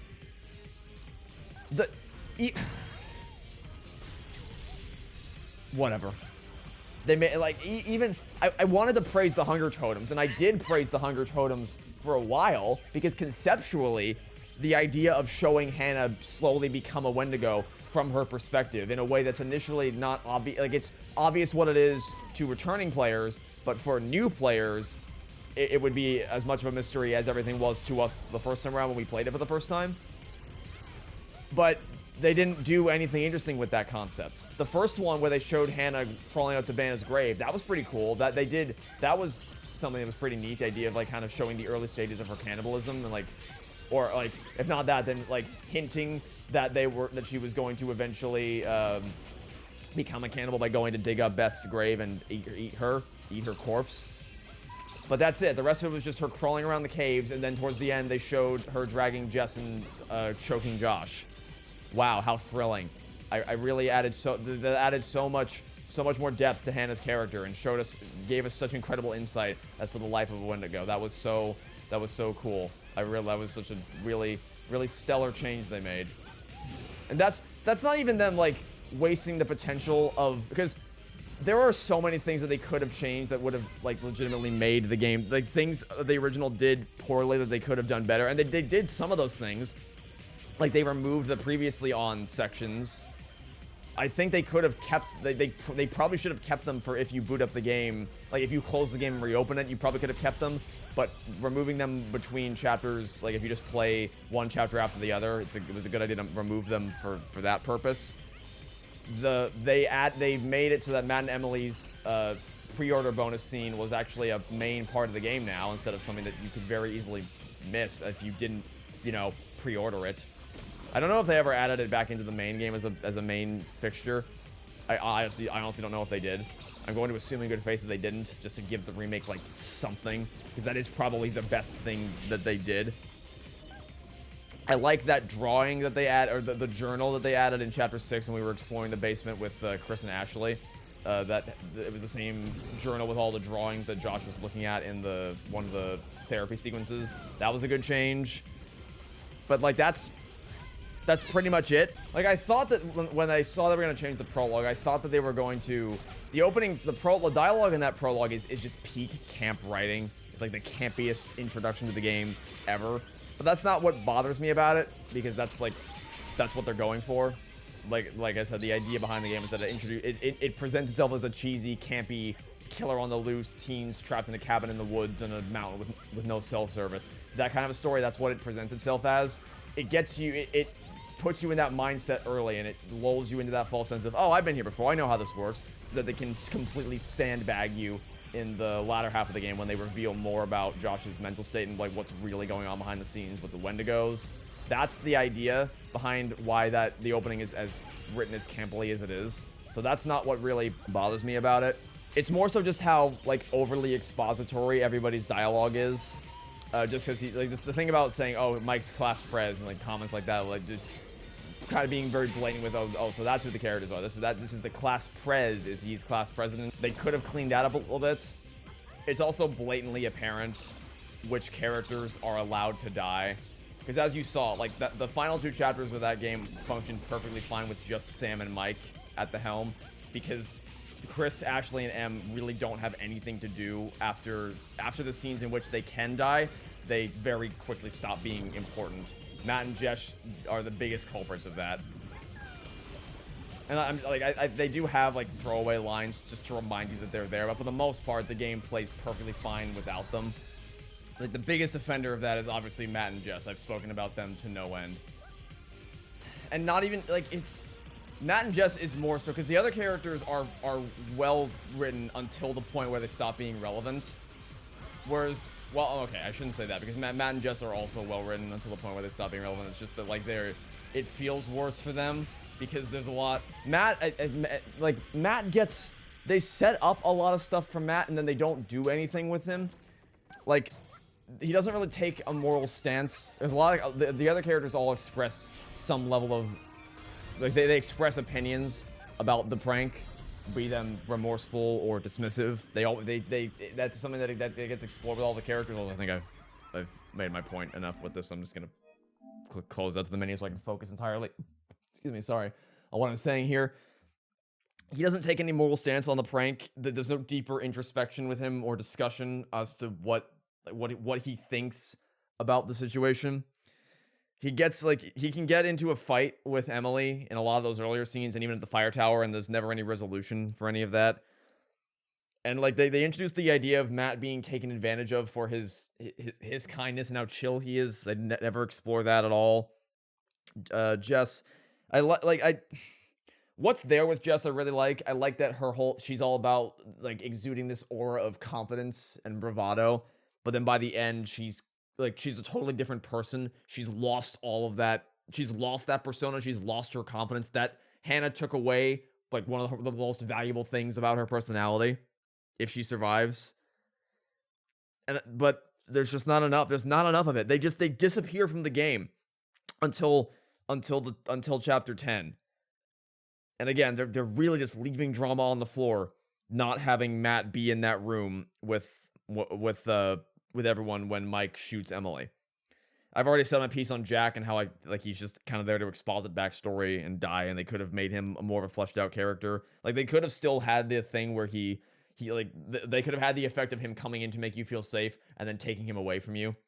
But it just kind of gives off the impression of like all the characters in Louisa's safe house in Resident Evil Village, where you meet all these characters and they all clearly have personalities. They put a lot of time clearly into establishing that they all have unique attitudes, unique opinions, unique perspectives on the world. And I can see ways in which those all could all become character arcs, but then they all die within the same 5-minute span of time in which they were introduced. And there's also some scenes where, like, I think you guys probably could tell this.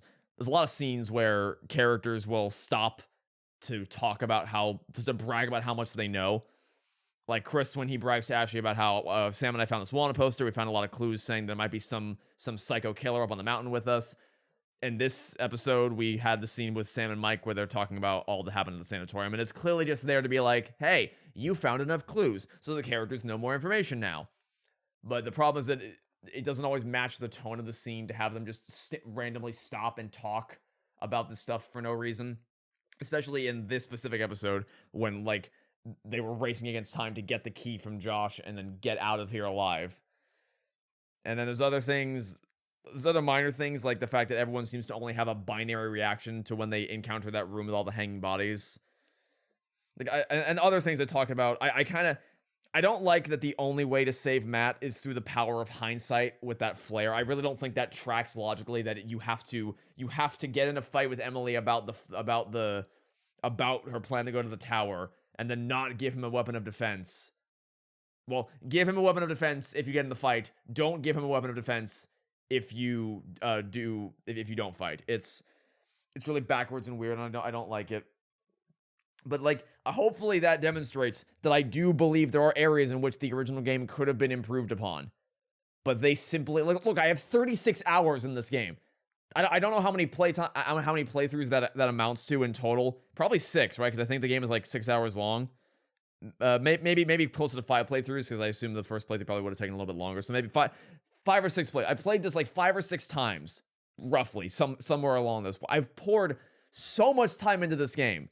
I love Until Dawn, but I'm like, also, if you're gonna remake it, look at all of the things you could have done. Look at all these areas where I just would be dying to get my hands on the script, because it's not like a game that's just dreadfully written, where the only way to save it is to just scrap it and start again. It is a very, very good game. It's a very, very good story, but it's just all these things, these little moments of like, oh, that could have been better, oh, that could have been better, oh, I don't really like that. Where if you fix these things, it could be a masterpiece, it could be a phenomenal game.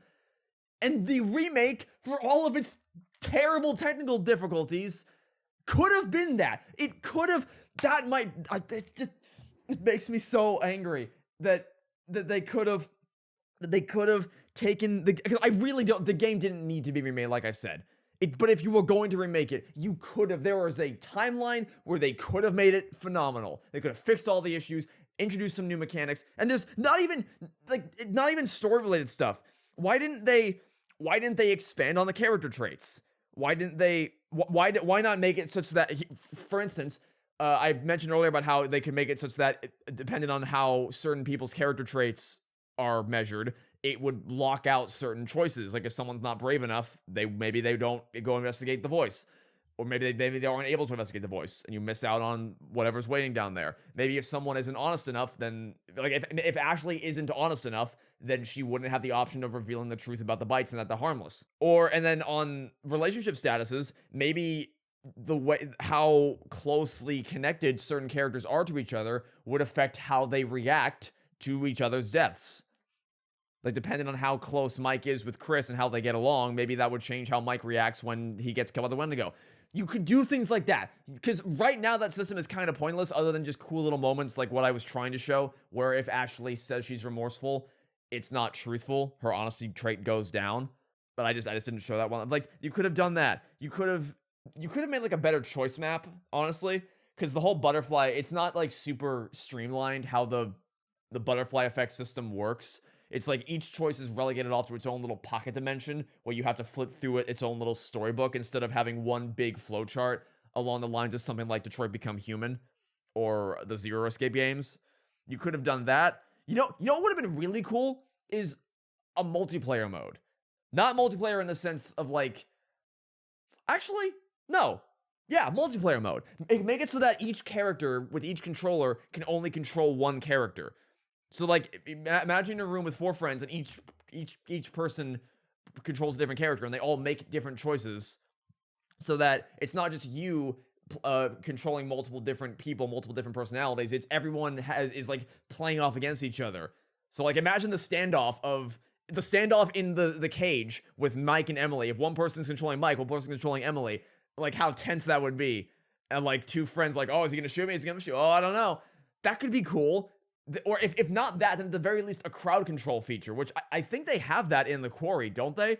I feel like I remember seeing in The Quarry, which is a more recent Supermassive game, I think came out like 2022 or something, which is like the spiritual successor to Until Dawn, it seems like.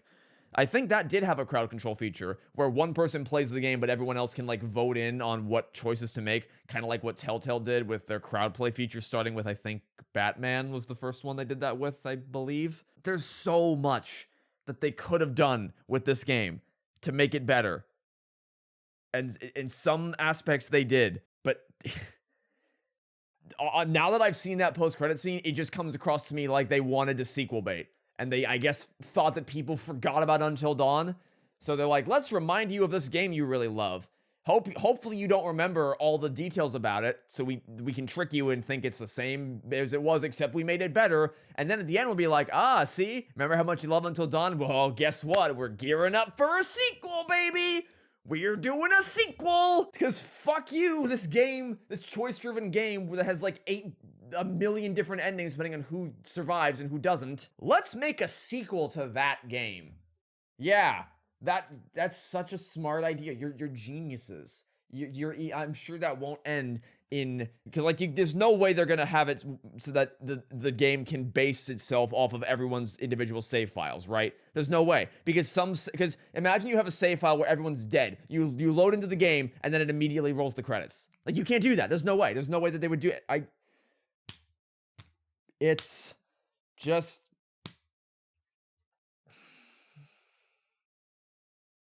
I'm really upset. Like, I really, really love, the one thing this has done is just convince me to no longer have shame in saying this game is great. I love Until Dawn. I love this. I mean, yeah, there is that element of nostalgia. It was my final year of middle school. It was a very, very fun time in 8th grade. A lot of memories around that Christmas season specifically, because that was the last, not to put too much of a downer on things, but that was the last Christmas before my grandfather got sick with cancer. So like playing this game on the big TV, there was a lot of memories associated with that. But even just beyond that, it just, the story, I mentioned before, when I was a kid, I didn't like the second half of the game. I didn't like that it devolved into, like, they turned a classic cabin in the woods killer storyline that fell by the wayside, and it just became about the Wendigo creatures. But I love that as an adult. I love that Josh's ending, assuming he doesn't die and he survives, his ending it's bittersweet. It's bittersweet and it's tragic, because yeah, he's reunited with his family. He got what he wanted. He's reunited with Hannah. Beth is dead, unfortunately, but he's with Hannah again. But he's only reunited as a Wendigo. And he's become the thing that he feared and hated most about himself. This monstrous killer who just hurts everything he touches. It's such a smart ending for his character. And like, yeah, it's, the first half of the game is this classic campy psycho killer storyline, but it has that emotional narrative, that thrust of the narrative that supports all the camp and all the cheesy jump scares and all that stuff.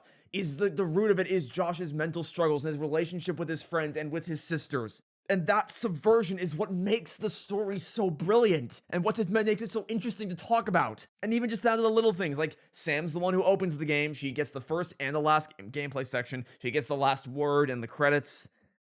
But they didn't. This should have been a slam dunk. It should have.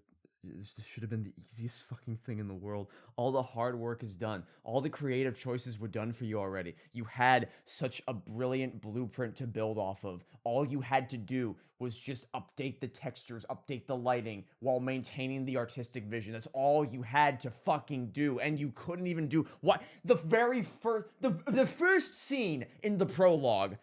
Already we were experiencing bad animations, less expressive faces, poor lip syncing.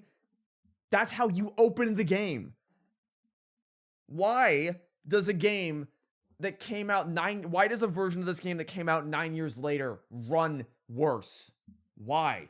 And I guess there should have been a red flag that I didn't see any reviews of this game until like right before it was going to come out, which, you know, always bodes well. I that should have been a red. I don't know why that was. I mean, I guess it's because I was already going into it pessimistically that I wasn't really concerned with what the reviews were saying. I really didn't have any idea. I still don't know what I don't know what. Let me look up on Steam actually. What is the overall average rating of this remake on Steam? Mostly positive? What? Mostly positive reviews for the $60 remake with worse lip sync, worse textures,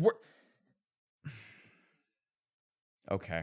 Apparently, people like this remake. Okay.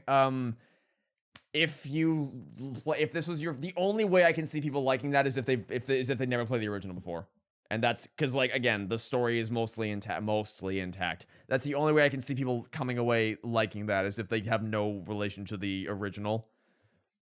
But like you guys gotta understand, the original is just the superior product in every single possible way, except for really minor changes, some of which weren't even fully capitalized on. I implore you to experience, if you've already played the remake, I implore you to oh, and also did I mention the remake runs at 30 FPS? PS5 runs at 30 FPS.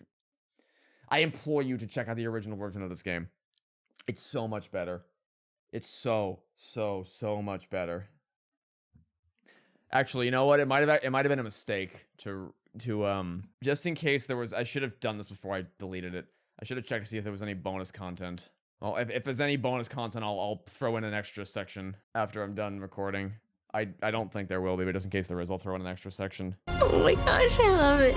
I love it. I love it. It's just so much more real. You see everything. You see everything.